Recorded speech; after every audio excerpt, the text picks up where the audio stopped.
What is going on, everybody? I am Jamie Shaw. I'm joined here by my co-host, as always, Scott Spinelli, and this is The Breakdown. Scott, how you doing today? Awesome, Jamie. Great to see you here today, buddy. Yeah, man. And before we jump into our 8th installment here, Virginia Tech, let's introduce the audience to who it is that we are. My name is Jamie Shaw. I am National Recruiting Analyst at Rivals.com. Also, I'm the author of one of the largest NCAA compliant scouting services in the country, ABC Basketball Report. Scott, tell them about yourself. Well, before I do that, Jamie, let me make sure that I give a special shout out to Dana Barros, Travis, Stephanie, the entire staff here at the Dana Barros Basketball Club for allowing us to produce and direct our show. It really is a special place here, and we're very thankful for them allowing us to do that. With that, Jamie, I've been able to coach at every level of basketball. Upon graduating college, I got into some prep school coaching where I was a head coach at 2 different prep schools for 6 years, started the Winchendon School in Massachusetts, and built that program as the head coach from the ground up, and then worked my way up the ranks. Had an opportunity to work at, the low major, mid-major, high-level Division I programs, as well as some professional basketball. And along the way, Jamie, have had the opportunity to work for some great head coaches, guys who are, great mentors, people that I've learned so much from. And that's something that I'll always, as a coach, be thankful and grateful for, is the guys I've worked for. So again, great to see you, Jamie. Absolutely. I can't wait to see the next job lined up where you land. But for this one, we're on installment number 8. As we mentioned, of The Breakdown. Virginia Tech head coach Mike Young, the reigning ACC Coach of the Year, coming off of a 15-7 team, had him a 3rd-place finish in the ACC. Mike Young, as a coach, 330 career wins and 19 seasons as a head coach, both at Wofford, Virginia Tech. He had postseasons in 8 of the last 11, with 6 of those postseasons being NCAA tournaments. They're coming off of a team loses 2 starters in Wabisa Beatty and Ty Radford. And then there's 6-man as well, Jalen Cone, who transferred to Northern Arizona. First off, I want to ask you, having coached against him, game planned against him, scouted against him and everything, what is it that makes Mike Young so successful as a coach? Well, Jamie, first of all, I've known Mike for many years, and, he's just what he is as a coach as he is as a person in terms of being somebody genuine. He's somebody that is a blue-collar, tough-minded coach, and I think his teams reflect his personality. When you look at Virginia Tech, you look at their stat line, you look at their personnel, and they've obviously done a really good job in recruiting, identifying talent, and at the same time developing players. But what really sticks out is the blue-collar mindset in terms of how Virginia Tech plays on both ends of the floor every possession. And that reflects Coach Mike Young and who he is as a person. The one thing that I will tell you, in watching Virginia Tech, both from sitting on the opposite bench and watching them a lot on video and film, they're a fun team to watch as it relates to a team that gives maximum effort, Jamie. They play the game the right way on both ends. And I think if you looked at the analytics of what Coach Young and Virginia Tech are all about, nothing is going to jump off the paper, and say, wow, they're this, they're that. But what they do is they win games. They make a lot of winning plays. And I think sometimes analytically, you could get tricked and fooled into thinking whether, in a very positive way, unrealistically, or whether it's even in a unrealistically bad way. But with Virginia Tech, they are who they are. Their identity is that blue collar, tough-minded, make winning plays, play the game the right way. And they are a team that's together. They are together, from the guys on the court to the coaching staff to the support staff to all the players in the program. They're genuinely together. And when you have a together team like that, that really spells victory or winning in a lot of ways. As we mentioned, this team loses 2 starters as well as their 6-man, but they return preseason ACC first-team player KV Aluma 15.2 points last season. He shot 35% from three, 7.9 rebounds, 1.3 blocks per game. Mike Young brought him with him. I guess he didn't bring him with him, but Keve Aluma started his career off at Wofford, transferred up to Virginia Tech, and has had all this success at Virginia Tech. As we said, first team preseason All ACC. What will Keve Aluma? What type of player is he, and what will he bring to the table for opposing teams' defenses? Jamie, I think this is one of the best stories in the ACC when you see a kid like Aluma come in from a program like Wofford, where he averaged as a freshman somewhere around 3 points per game in the Big South. And to Coach Young and his staff's credit, to take a kid like that and to develop him, both obviously on the court, his skill development, his body's changed, nutrition. There's a lot of people that I'm sure have contributed to his development. But when you look at a kid that came from the Big South, and then to have the mindset that he can produce at such a high level and efficient level in the ACC, Coach Young and his staff deserve a lot of credit here. He's a kid that, again, coming into the ACC conference this year, will be one of the premier big guys as it relates to a player that can go in and away from the basket. And when you talk about, for younger players who are listening to this podcast, here's another example of a player that might have been labeled, low major, mid major. Maybe he's not this or he's not that, but his path, was measured on continuously just getting better.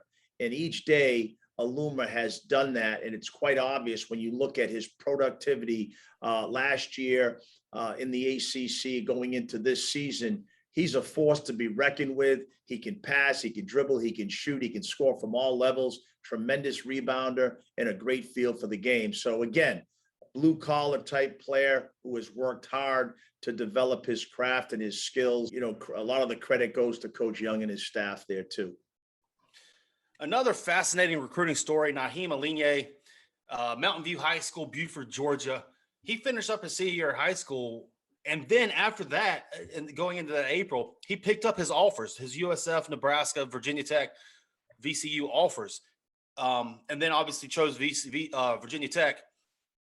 Fascinating story. Another one of those kind of under the radar guys that Mike Young seems to have on this roster, who fit his system, his blue collar mentality, as you said. But probably going to be the second best player this year. Their number 2 option, 11.1 points per game, 43.8% from three, 2.6 rebounds. What type of steps will Naheem need to make this season in order for Virginia Tech to have the type of year that they're looking to have? Jim, when you look last year at the way Virginia Tech finished, obviously they lost a heartbreaker in the NCAA tournament, but Alane, scored 28 points in that game. I mean, he was tremendous. And when you see a young player like, a guy like him who, again, has developed throughout his time at Va-Tech, and then you see that kind of production, especially on a big stage in the NCAA tournament, I'm sure that he's had an unbelievable offseason and even taken a bigger jump. Look for Alane to be a kid that comes in this year and is very consistent. With the loss of Radford and obviously Beatty, he's a guy that's going to be counted on to produce, I'm not saying 28 points, per game, but I am saying that he's going to be a lot more efficient this year, a lot more consistent this year, and his numbers are going to go up tremendously because they're going to be playing through obviously Aluma and him as their 2 go-to guys this year. So again, another great recruiting story of a kid that was under the radar, and he kept getting better, and he's continuously getting better. I'm expecting big things from him this year. Another player that you mentioned earlier that we've already talked about, Wabisa Beatty, his numbers weren't eye-popping, 3.9 points per game, but he started 80 games. He was the leader. He was kind of the backbone of what this team's personality was, and rightfully so. First year out of college, he goes on to a coaching staff over at Texas A&M.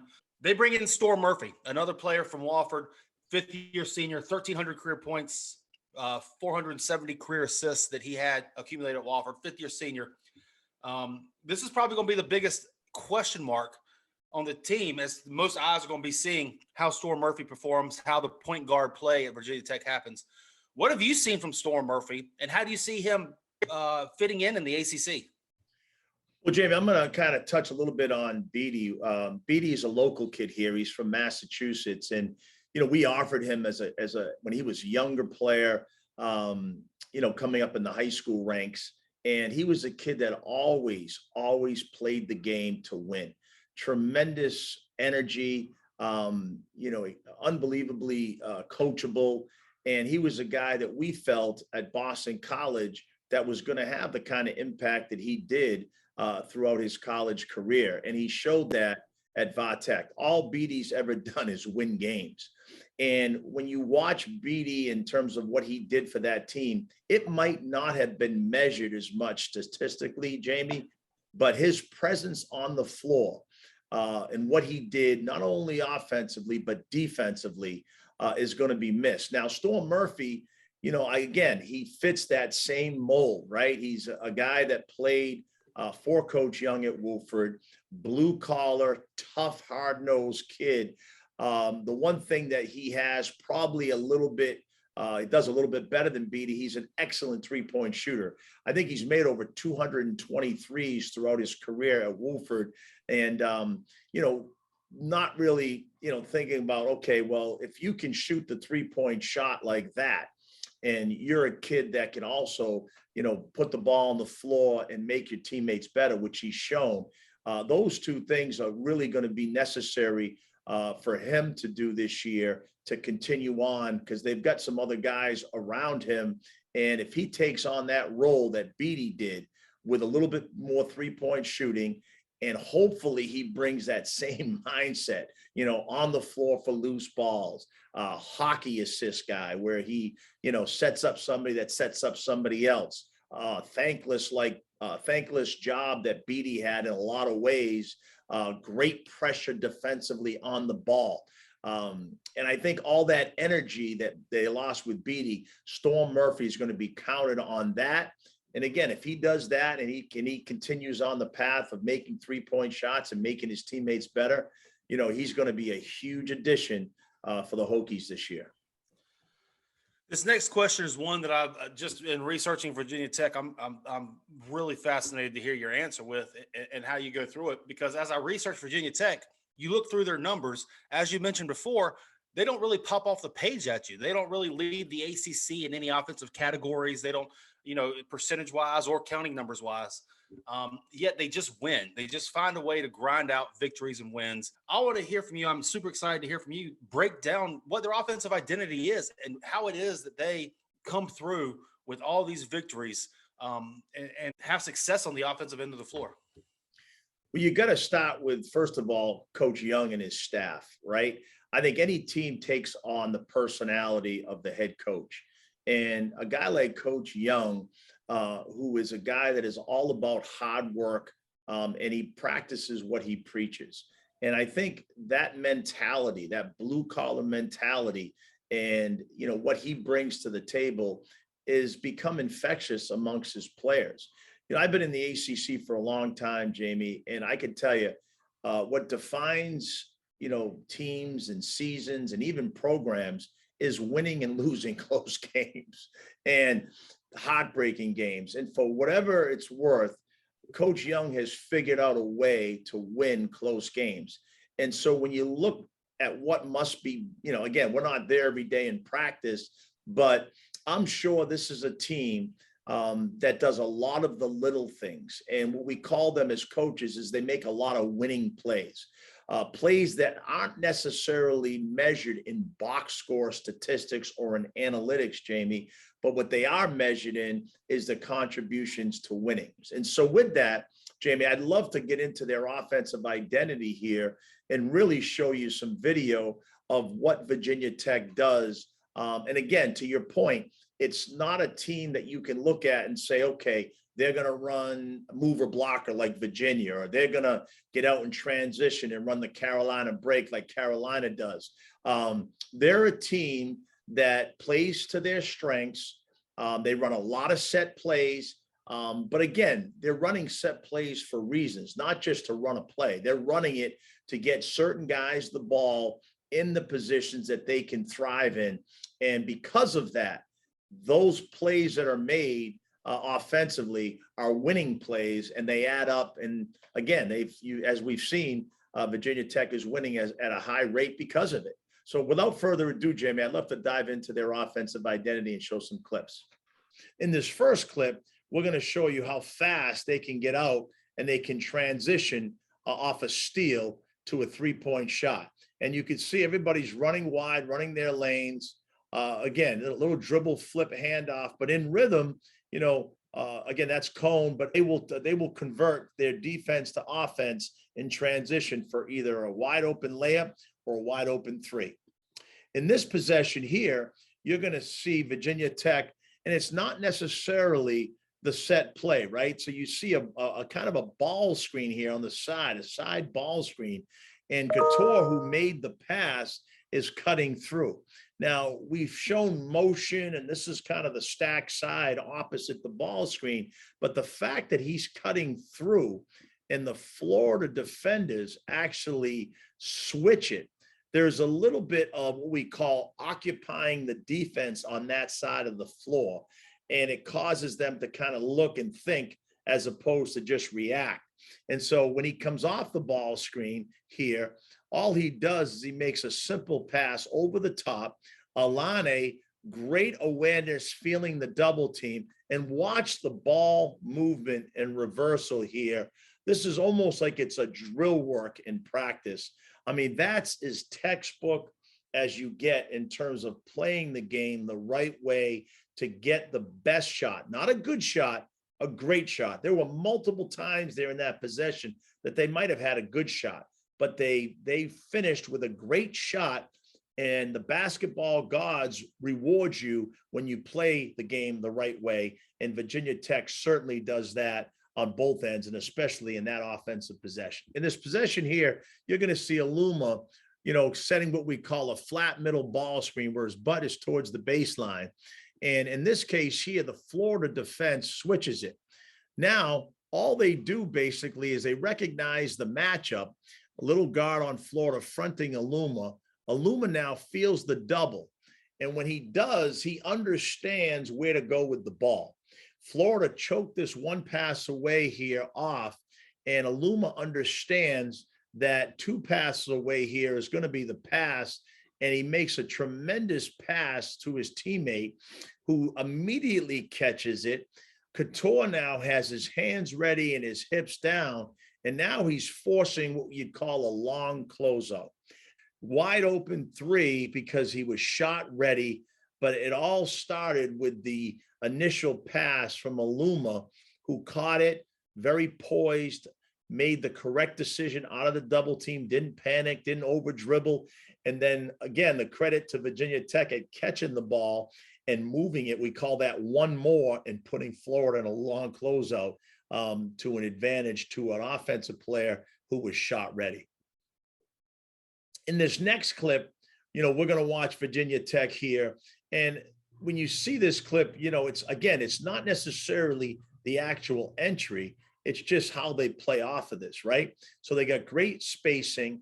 And what they're trying to do here, they got a little false, fake screen on this block. Illumina acts like he's going to set a back screen, kind of freezes his defender a little bit. A lot of times when you do that, your defender, in Illumina's case, kind of raises up a little bit, and he's kind of thinking to himself that he's going to have to help on a back screen. But instead, what Aluma does is on all this, this motion, this kind of what we call fluff, two guys moving to occupy their men, Aluma just kind of comes behind his man.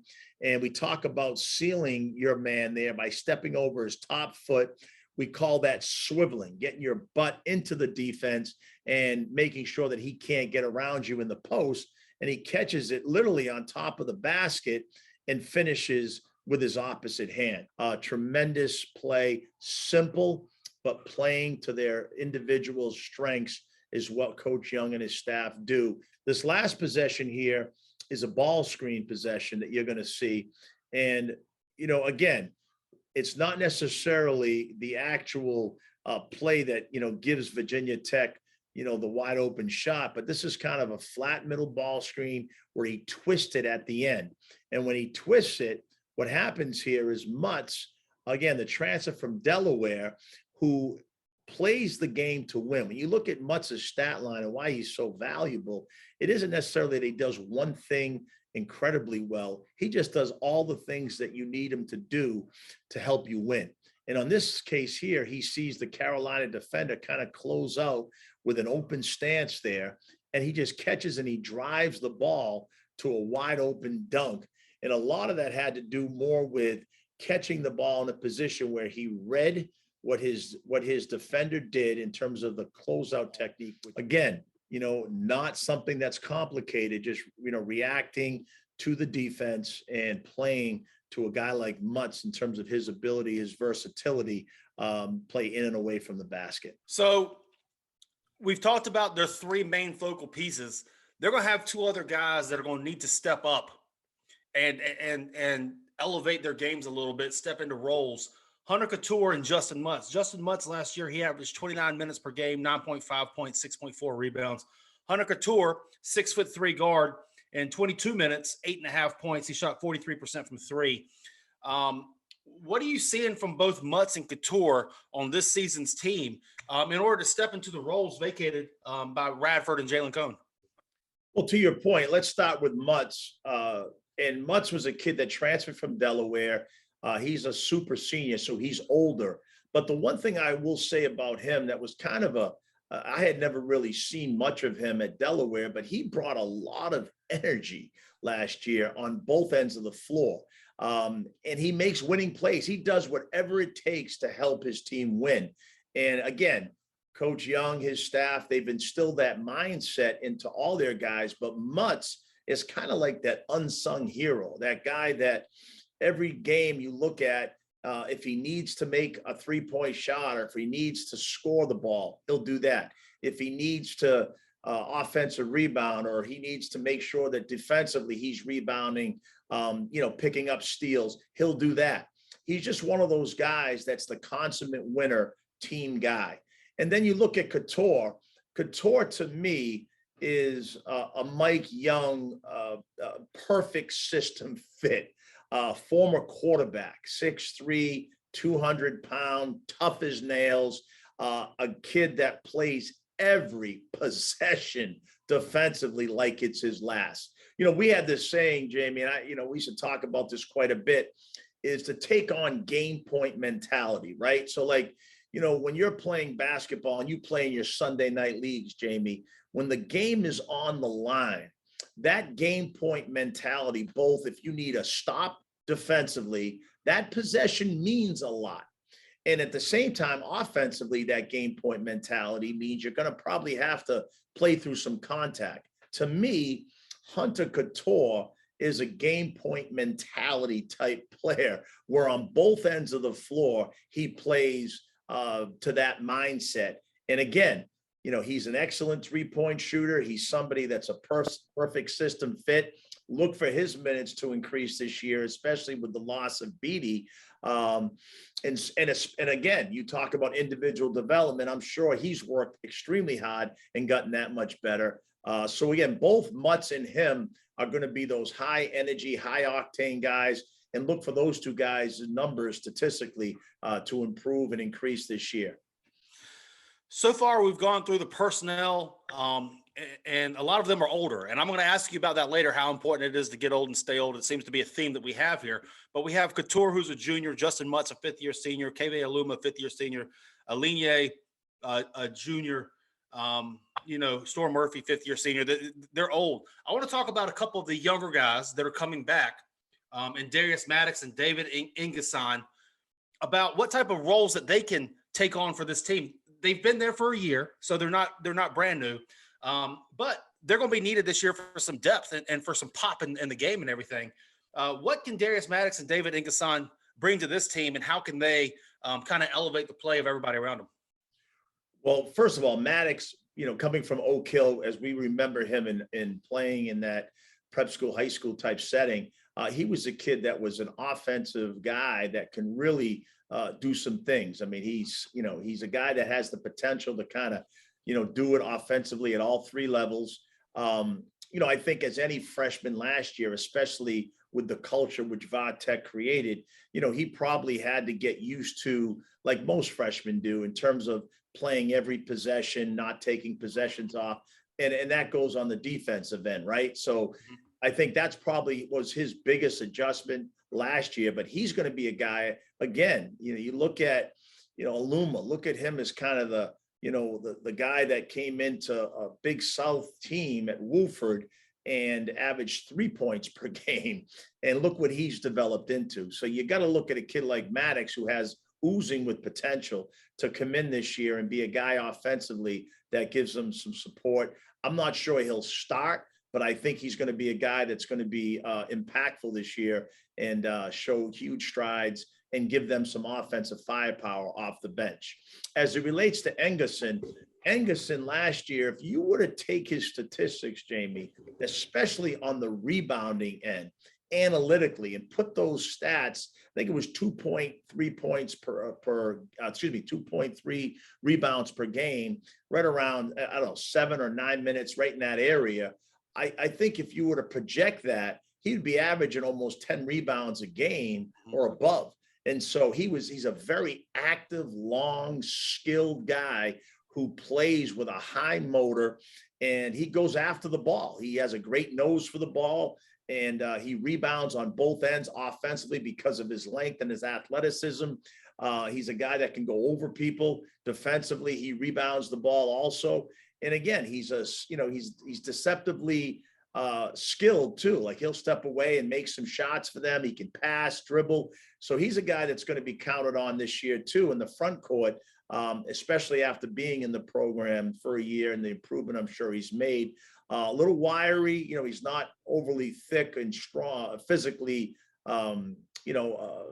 strong in the sense that he's not 220 pounds. He's like 210 pounds or so, but he is wiry, strong, and a skilled guy. And I think he's going to provide a lot of firepower too, both offensively and defensively for them this year in the front court.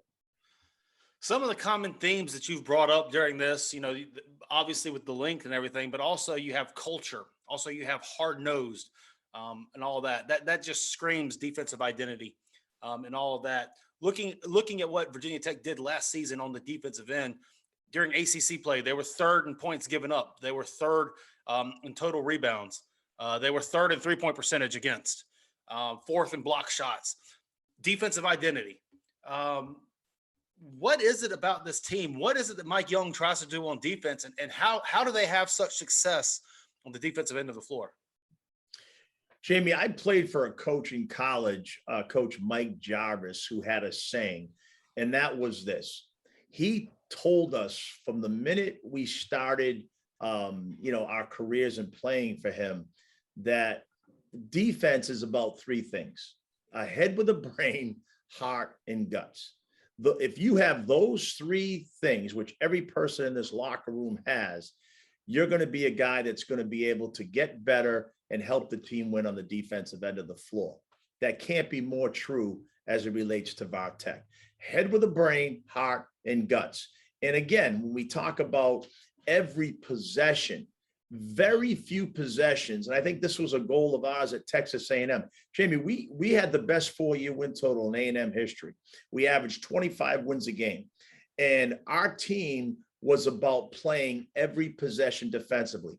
It would get to a point, Jamie, that we'd be in a game, and if we didn't contest a shot, top foot, high hand on every shot, it was noticeable. And you compare that parallel to Va Tech as it relates to how hard they play every possession. There are very few uncontested shots that they give up when they set their defense. Like anybody else, when they turn the ball over in transition, things happen. But when their set defense is in place and they're able to lock in, they're as good as it gets defensively in terms of being a team that makes it really hard and contest every shot high hand. So without further ado, I'd love to get in and show you some of these defensive clips here and what makes Virginia Tech who they are identity-wise, head, heart, and guts every possession. Jamie, I'd like to take you through their defensive identity. And we've talked about Virginia Tech and how their stats really don't jump, off the paper when looking at what they accomplish in terms of their defensive field goal percentage from the 2-point line or the 3-point line. And so, but I do want to show you what equates to winning and how they're able to win a lot of these close games. They're a very blue-collar, defensive-minded team. And here's a great clip of what they do that equates to winning plays. And here you can see Beatty on the ball pressuring. Now the ball screen comes and the coverage is blown, right? So the definition of any great defense is not just individual, it's team. And watch his teammate just step up. Perfect position there, knees bent, and his chest is squared, and he takes the charge. Now, here's why I think Virginia Tech, and it's just not that clip in terms of what was just done there defensively, that is so impressive. But look at how excited the coaches are, from the head coach with his, 2 fists up in the air, to the assistants, to the entire bench, how excited they are. And that energy they feed off of. And it really looks like a fun environment that Coach Young and his staff have created in terms of a togetherness. This next clip that I'm going to show you is a very fundamentally sound defensive possession. And just watch the awareness and the hustle on this possession. So again, great pressure on the ball. They're chasing. Here comes a ball screen coverage, punches over, and he shows flat. Now, we talk about tags. And so here you're going to see Illumine, who, again, is a kid that plays the interior for them, tagging his man. When we talk about tagging somebody, you're actually impeding their progress. You're engaging them. You're bumping them, whatever the terminology. But you can see the tag here on the roll guy. And you can also see the awareness of him in terms of the pass, being able to get in there and deflect that and turn it into a steal. But this is who Virginia Tech is. Great tag, great recovery, and very fundamentally sound defensive possession. In this next possession, I want you to watch watch the hustle and watch how determined Wasiba Beatty is in terms of getting through a back screen and then a down screen. And again, you look at the physicality. A lot of younger players think, okay, why do I have to do push-ups and weight train and eat well? Well, you could see Beatty, who's a seasoned vet here, who really did a nice job developing his body over his time at VAR Tech. Again, a local kid from this area. You see how he bumps his man off this down screen without fouling him, and he gets through it, and it means something to him. It's not necessarily the fact that he was going to get the ball, but he understands the effort that it takes to win. And this is a winning play where he actually denies his man the ball and kind of takes Florida out of their offensive set. And then you'll see, great pressure here on the ball, punches over. You'll see the great help from Beatty, one pass away. Now, I'm going to show this clip, and I really want the audience to watch it, because I want you to see what it means, one pass away, to help a teammate, okay? And then when the ball comes up to the offensive man's hip, watch Beatty push off and recover back to his man. At the same time, his teammate, who's guarding the corner man, stunts at the ball. We call that little foot fake a stunt. And that stunt keeps the offensive player for Florida from not catching and driving. It makes them pause. And then it gives Beatty time to recover. A great possession of one pass away, help, recover with a stunt in the process to helping Beatty recover to his man. And then again, now they're late clock. Again, he left his feet, but again, contest, everybody boxes out, and Virginia Tech does as good a job as anybody in terms of finishing possessions, rebounding. Those little plays make a big difference. And I think, again, when you talk about Tech, You talk about the little things translate into big results, and those are winning plays. And closing out here with the personnel, a couple more newcomers I want to touch on. Lynn Kidd transfer from Clemson. Clemson brought him in a little bit early this past year. 6'9" guy out of Florida. What type of role do you see Lynn Kidd taking on this Virginia Tech team?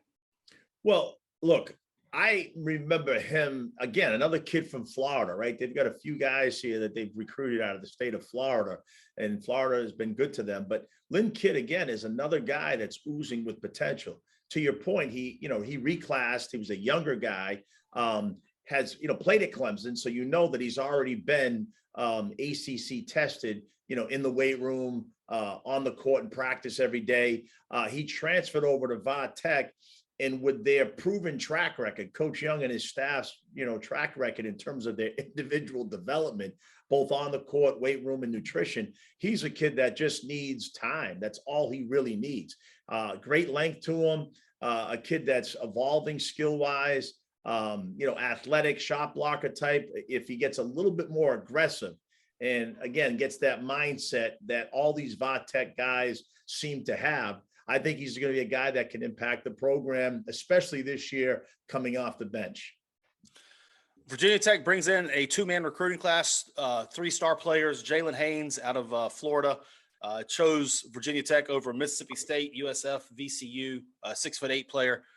Sean Padula, 6'1" out of Oklahoma, chose Virginia Tech over Minnesota, Oklahoma State, SMU, Tulsa. Got schools like that. What type of players are they? I know that you've seen them, you've walked through tape of them and recruit them and stuff like that. What type of players are they bringing in with there? And do either of them have a chance to creep into the rotation? Let's start with Haynes, another Florida product. Originally went to Dillard High School, and I've had an experience over the years. I had a kid I recruited from Dillard High School, went on to play at Nebraska. Tremendous talent, kid by the name of Joe McCray. But Dillard High School in Fort Lauderdale, Florida, has been a high school that continuously has put out some really, really good players and guys that seem to really excel when they get to college on the stage. And the bigger the stage, the bigger those kids seem to play and perform. And again, the most recent one was the kid that just graduated from Florida State, who's now with the New Jersey Nets. Do you know who I'm talking about? Gray. Yeah, Raekwon Gray. I saw Raekwon in high school play, and he was a kid that was sort of like Haynes. Haynes's statistics might actually even be better, but a big, strong kid who you could see if he was going to get in the weight room and he was going to work hard. Again, you don't know sometimes work ethic, but Raekwon Gray simply worked his tail off at Florida State. Again, came from Dillard. You look at Haynes, same type of body, big, strong kid, a kid that I believe that's just going to continue to get better and better, probably a little bit even more skilled at the same age as Gray was, double type guy, plays the game to win, tough. So I'm looking for him to come in and make an impact right away. I really am. And again, staying consistent with those Dillard kids, he's a guy that, coming from that program, they've done an unbelievable job at developing kids and getting them ready to Division I programs and get ready to impact as freshmen. And then you talk about Padula. I mean, Padula, again, is that Virginia Tech type guy, Coach Mike Young type guy, a guy that will do whatever it takes to help his team win, hard-nosed, tough kid, makes his teammates better. He'll defend on the ball, off the ball.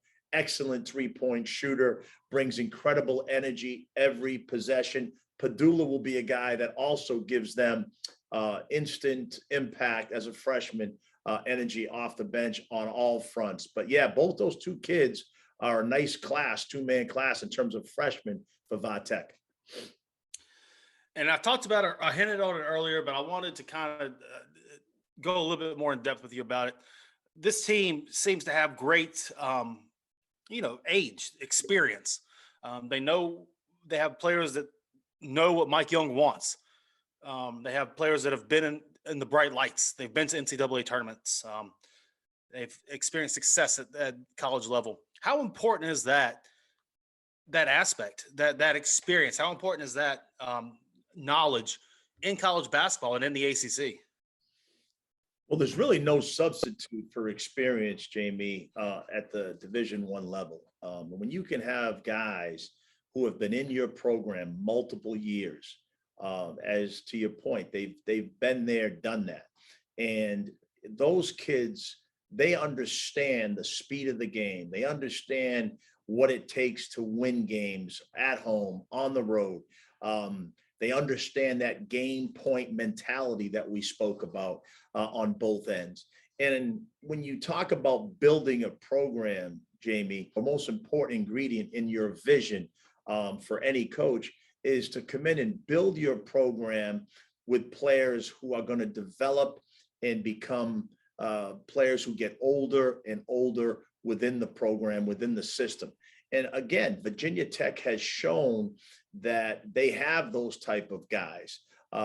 Mike Young is bringing players from Wofford that he coached a few years ago, and he's implementing them now in the ACC, where they're older, they're more experienced, although they're maybe coming from a conference that isn't as strong. They're still able to perform because first and foremost, they understand what Coach Young and his staff want. But secondly, is because they're battle tested. They've got great experience at playing at the Division I level.